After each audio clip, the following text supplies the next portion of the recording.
राजस्थान के हनुमानगढ़ जिले में प्रधानमंत्री फसल बीमा योजना से जुड़े कथित बड़े घोटाले ने प्रशासनिक और बैंकिंग तंत्र में हलचल मचा दी है। कृषि मंत्री डॉक्टर किरोड़ी लाल मीणा की अचानक की गई छापेमारी के बाद पल्लू थाना पुलिस ने एसबीआई पल्लू शाखा के बैंक के कर्मियों सहित 165 लोगों के खिलाफ गंभीर धाराओं में मामला दर्ज किया है। ये कार्रवाई फसल बीमा योजना में करोड़ों रुपए के संदिग्ध क्लेम, फर्जी किसान खातों और डिजिटल रिकॉर्ड में कथित हेराफेरी के आरोपों के बाद की गई है।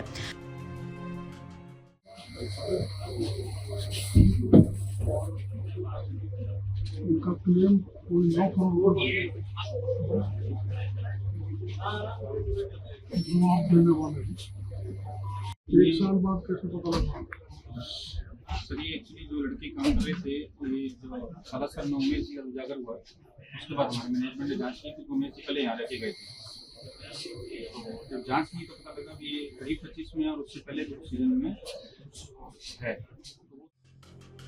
पुलिस सूत्रों के अनुसार दर्ज एफआईआर में धोखाधड़ी, जालसाजी, सरकारी योजना में अनियमितता, डिजिटल रिकॉर्ड से छेड़छाड़ और आपराधिक साजिश जैसी कई गंभीर धाराएं शामिल की गई है। शुरुआती जांच में ऐसे संकेत मिले हैं कि फर्जी दस्तावेजों और संदिग्ध बैंक खातों के जरिए बड़ी संख्या में बीमा राशि जारी की गई। बताया जा रहा है कि कृषि मंत्री डॉक्टर किरोड़ी लाल मीणा को लंबे समय से प्रधानमंत्री फसल बीमा योजना में गड़बड़ियों की शिकायतें मिल रही थी। किसानों और स्थानीय लोगों की ओर से ये आरोप लगाए जा रहे थे कि कई ऐसे लोगों के खातों में बीमा राशि पहुंच रही है जो वास्तविक किसान नहीं है, जबकि पात्र किसानों को लाभ नहीं मिल पा रहा। इन्हीं शिकायतों के आधार पर मंत्री ने अचानक एसबीआई की पल्लू शाखा पहुंचकर रिकॉर्ड की जांच की। सूत्रों के अनुसार निरीक्षण के दौरान कई दस्तावेज, खातों का डेटा और डिजिटल रिकॉर्ड संदिग्ध पाए गए। इसके बाद पुलिस और प्रशासनिक अधिकारियों को विस्तृत जांच के निर्देश दिए गए। छापेमारी के दौरान बैंकिंग रिकॉर्ड और बीमा क्लेम से जुड़े दस्तावेजों में कई विसंगतियां सामने आने के बाद पुलिस ने तत्काल कार्रवाई करते हुए विस्तृत एफआईआर दर्ज कर ली। जांच एजेंसियों को प्रारंभिक स्तर पर जो तथ्य मिले हैं वो बेहद चौंकाने वाले बताए जा रहे हैं। सूत्रों के मुताबिक एक ही मोबाइल नंबर से कई बैंक खाते संचालित किए जा रहे थे। समान केवाईसी दस्तावेजों के आधार पर अनेक खाते खोले गए।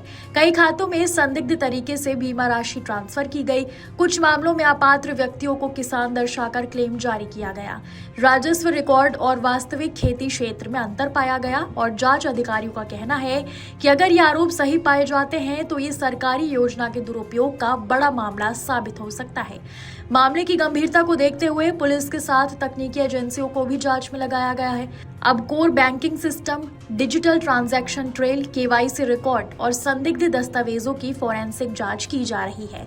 सूत्रों के अनुसार कई खातों में संदिग्ध लेन देन के संकेत मिले हैं। पुलिस अब इन खातों की पूरी ट्रांजैक्शन हिस्ट्री खंगाल रही है। साथ ही आधार, जनाधार और मोबाइल नंबर्स का क्रॉस वेरिफिकेशन भी शुरू कर दिया गया है। तकनीकी टीमें भी ये जांच कर रही हैं कि कहीं डिजिटल रिकॉर्ड में बाद में बदलाव तो नहीं किए गए। साइबर और बैंकिंग विशेषज्ञों की मदद से पता लगाने की कोशिश की जा रही है कि कथित फर्जी खातों का नेटवर्क किस स्तर तक फैला हुआ था। एफआईआर में बैंक के कर्मचारियों के अलावा कथित एजेंटों, संदिग्ध खाताधारकों और दस्तावेज तैयार करने वाले लोगों को भी आरोपी बनाया गया है। पुलिस सूत्रों का कहना है कि जांच आगे बढ़ने पर आरोपियों की संख्या और बढ़ सकती है। सूत्रों के मुताबिक कई संदिग्ध खातों में समान पैटर्न पाए गए हैं, जिससे संगठित तरीके से फर्जीवाड़े की आशंका मजबूत हुई है। मामले के सामने आने के बाद क्षेत्र के किसानों में भारी नाराजगी है। किसानों का कहना है कि अगर सरकारी योजनाओं में इस तरह की गड़बड़ियां होंगी तो वास्तविक लाभार्थियों का भरोसा टूट जाएगा। अब स्थानीय किसान संगठनों ने मांग की है कि पूरे मामले की निष्पक्ष जांच हो, दोषियों पर सख्त कार्रवाई की जाए, वास्तविक किसानों को समय पर बीमा लाभ मिले और बैंकिंग और बीमा प्रक्रिया को पारदर्शी बनाया जाए। कई किसानों ने यह भी आरोप लगाया कि पहले भी योजना में अनियमितताओं की शिकायतें की गई थी, लेकिन उन पर गंभीरता से कार्रवाई नहीं हुई। फिलहाल पुलिस और तकनीकी एजेंसियां दस्तावेजों, बैंक खातों और डिजिटल रिकॉर्ड की जांच में जुटी हुई है। आने वाले दिनों में कई और खुलासे होने की संभावना जताई जा रही है। अगर आरोप साबित होते हैं सही तो राजस्थान में सरकारी योजना से जुड़े सबसे बड़े वित्तीय फर्जीवाड़ों में से एक माना जा सकता है।